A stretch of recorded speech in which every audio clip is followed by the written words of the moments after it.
After choosing the type of laminate, you need to know: how much laminate flooring material do I need? The basic formula to find that answer is this. Multiply the length of the room by the width, add 10%, then round up to the next full box or package. Which way should your flooring face?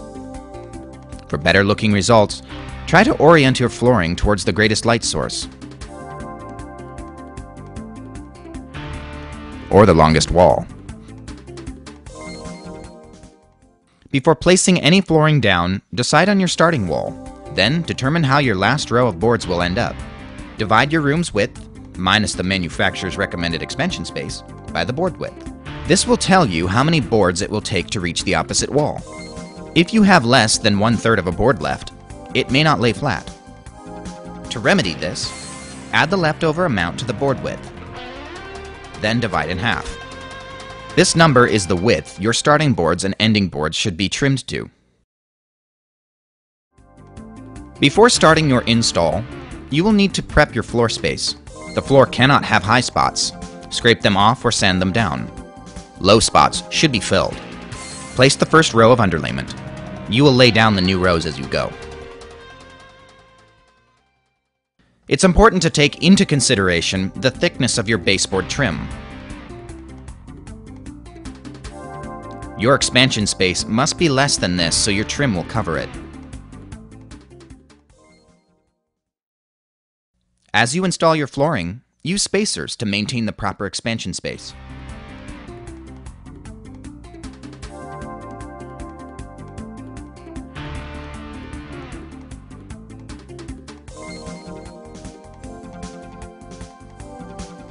Laminate installation requires a lot of cutting. Most of these cuts will be end cuts. There are a number of ways to make these end cuts. You can use a shear, like the Easy Shear.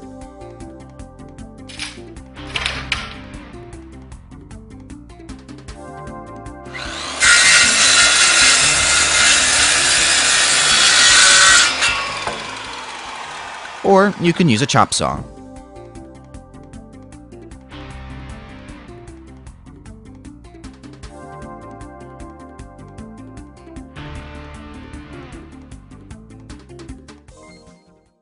When you make an end cut at a wall, rotate the board 180 degrees.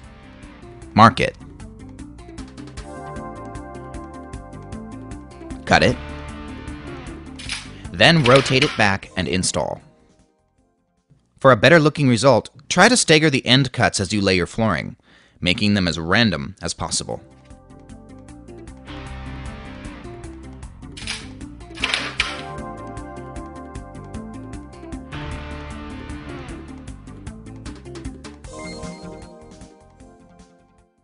Besides your board cutter, you will find these tools essential: a hammer, a pull bar, tapping block, utility knife, tape measure, square, spacers, jigsaw, and a pencil. Other tools which you might find helpful: an undercut saw, a chalk line, skimmer, no flip clip. With care and the proper tools, you too can successfully install your own laminate flooring.